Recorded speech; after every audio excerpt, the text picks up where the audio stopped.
Hi guys! This is Alea Jen and welcome back to my YouTube channel. So for today's video, balak mo mag-abroad and nag-aalinlangan ka or napapaisip ka or naghahanap ka ng sign. Ayan. So, ito yung gagawin mo. Syempre, kung balak mo mag-abroad and nag-aalinlangan ka, ang kailangan mo lang is konting push. So, itry mo siya. Itry mo mag-abroad. Itry mo mag-apply kasi nandun yung regret. Alalahanin nyo kapag first timer, ang tinatanggap na edad is 37 lang. Pag lumagpas ka ng 37, hindi ka na nila tatanggapin kapag first timer ka.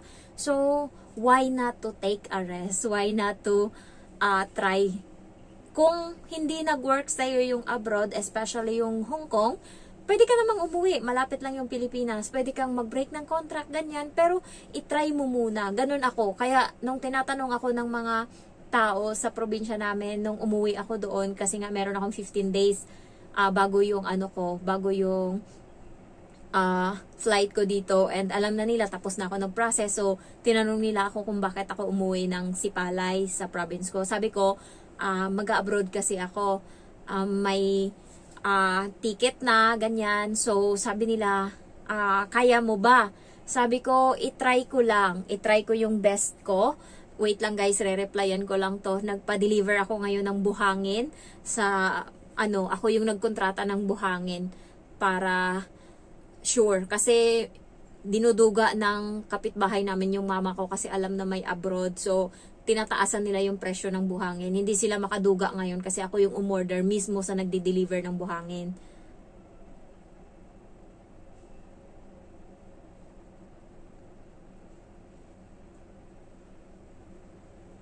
Ayan. So, i-take nyo yung rest nyo kasi once in a lifetime lang to eh. Nandun yung experience. Sabi nga nila sa akin, kaya mo ba yung trabaho? Kaya mo ba yung abroad? Mahirap dun. Yung iba nire-rape. Mahirap yung iba ganito. Sabi ko, sa Hong Kong, walang masyadong rape dyan kasi takot sila. Sabi ko, konti yung violence dyan kasi nga magbabayad ng malaki yung amo pag napatunayan sa medical na sinasaktan ka, may mga pasa ka, may ebidensya ka, malaki yung ibabayad nila or makukulong sila. Yun yung ko talaga. Kaya kayo kung gusto nyo mag-apply and gusto nyo natakot kayo, so nyo lang, itry nyo lang yung nyo na, ayan, mag-apply kayo. Tapos kung hindi nag-work, umuwi kayo. Katulad ng kaibigan ko, 2 months pa lang siya dito. What? 2 months pa lang siya dito sa Hong Kong, hindi niya kaya. So, umuwi siya. So, walang choice. Ganun naman talaga pag hindi nag-work. So, parang sa kanya, iniisip niya lang, iniisip niya, nagbakasyon lang siya sa Hong Kong. Kasi meron siyang 8 araw para maglibot sa Hong Kong. At least, pag uwi mo, may picture ka nang galing ako dyan sa Hong Kong, ganyan. May masabi ka na nakapunta kang Hong Kong, nakita mo yung Hong Kong. Alam niyo yung unang ko talaga, kaya ako nag-apply dito. Gusto ko lang talaga makita kung ano yung sinasabing abroad, kung ano yung sinasabing ibang bansa. So, nandun yung, nainggit ako kasi maraming building. Nakita ko merong, nung hindi pa ako nandito sa Hong Kong, nakita ko yung, yung Victoria Harbor, yung parang tubig, tapos maraming building sa paligid. So, yun talaga yung, kinainggitan ko, kaya ako pumunta dito sa Hong Kong. Kaya nung andito na talaga ako, sabi ko talaga, this is it, as yung Disneyland. Yan, kaya nilista ko lahat ng mga gusto kong puntahan.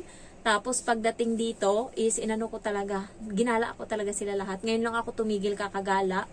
Kasi nagtitipid ako, kasi para may matira man lang sa pera ko or may maipon ako. Ayan, so try nyo yung rest nyo. Lang naman yung katawan nyo mapapagod. Oo, nandun yung unli trabaho dito, yung mental health nyo. Pero kailangan, kayo guys, malakas yung fighting spirit nyo, positive kayo. Alam nyo, tsaka dapat kontrolin nyo yung galit nyo. Alam nyo kung kailan kayo magagalit, kailan kayo, kailangan alam nyo kung paano i-fake yung emotion nyo. Ganun ako. Ang dali kong mag-trans yung emotion ko from malungkot, iyakin. 1 click lang, kaya ko yung pasayahin, kaya kong tanggalin yung iyak na yan. So, ganun ako kasanay. Yun yung advantage ko dito. Hindi ako nakikita ng amo kong mahina. Nakita niya akong umiyak, pero hindi niya ako nakikitang talaga, yung lugmok na talagang taas pa rin yung mukha ko. Ayan. So, subukan nyo yung abroad. Kasi, alam nyo guys, sa una lang yan mahirap. Tingnan nyo, lahat ng mga kasabayan ko na first timer, nag-renew lahat. Walang naiwan. Maaadi ka kasi every month may makukuha kang 35,000. Maaadi ka. Kasi, mabibili mo yung gusto mo. Yung kapatid kong babae na nasa sa Kuwait, sabi niya sa akin kasi nag-post ako ng sapatos na puti. Sabi ko sa kanya, ito yung sapatos ko. Sabi niya, sana all. Sabi niya, ako yung sneakers lang daw yung kaya niya. Eh, yung sneakers magkano yun? Mura yun, 'di ba? So, sabi ko sa kanya, bigay ko sa'yo tong isa kong sapatos na Adidas. Hindi ko pa yan masyadong nasusuot. Kasi nga, hindi ko siya masyadong nilalaspag kasi favorite ko yung sapatos na yun. Sabi ko sa kanya, ibigay ko to sa'yo, bili ako ng bago. Kasi, yung jowa ko, hiningan ko siya ng pera pambili ng ng sapatos. Kaya, yun kasi yung hiningi ko sa kanya na birthday gift. So, yun, binigyan niya ako ng pambili. Kaya sabi ko, bigay ko sa kapatid ko yung So, andito siya guys. Ayan. Andito siya. Galing siya ng trabaho. So, ayan. Masyado siyang naawa din ako dito eh. Kasi, din yan siya. Trabaho din para, may future kami. Dad, you are working for our future, right? Oh, sabi niya yes daw. For vacation also. You're spilling the tea, Daddy! So, ayun, lang talaga.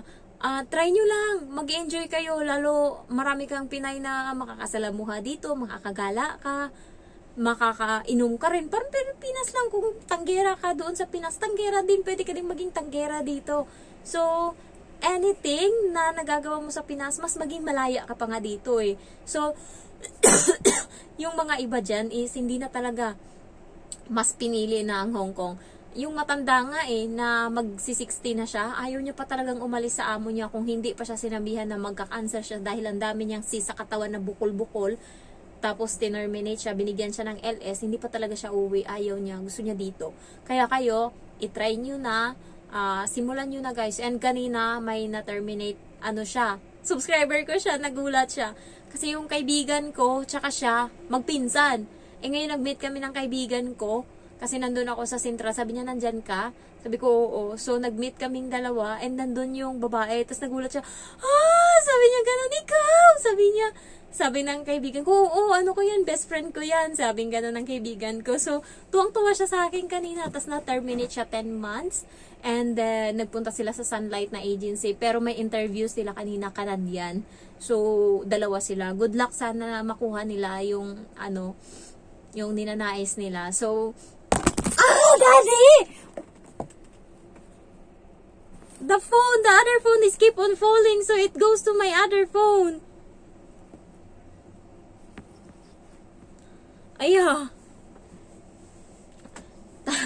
Guys, yung luma ko na cellphone itong binablog ko, sira na siya. Namamatay-matay siya. So, hindi ko na alam kung hanggang kailan yung buhay nito na ako. Baka i-restart ko to sa sunod. Sana lang mag-okay siya pag ni-restart ko. So, galing akong Central kanina, bumili ako ng mga chocolate, tapos kumain ako doon sa may Kimberly lunch, yung papaitan nila is favorite ko. So, yun. Nakabili ako ng, eto guys, doon sa Central is tag 9 lang tong isang pack na ganito. Pero pag sa ibang DS grocery is isang peraso, 5 pesos. So, 5 Hong Kong dollar. So, makatipid ka talaga sa Central. And then, bumili ako ng Toblerone. Eto, 10 piraso ata to. Ayan, 10. And then, yung purple is isang box. So, naka-sale siya. 180 yung isang box. Pero malapit na siyang ma-expire. Kaya, na lang siya, 140. And then, bumili ako nung malaki na, do you want? Malaki. Ayan. So, ito naman, nakalimutan ko kung magkano price. 20 ata. So, yun. And may voucher ako nila na kapag naka 120 Hong Kong dollar, may discount na 20 Hong Kong dollar. So, yun yung ginamit ko din.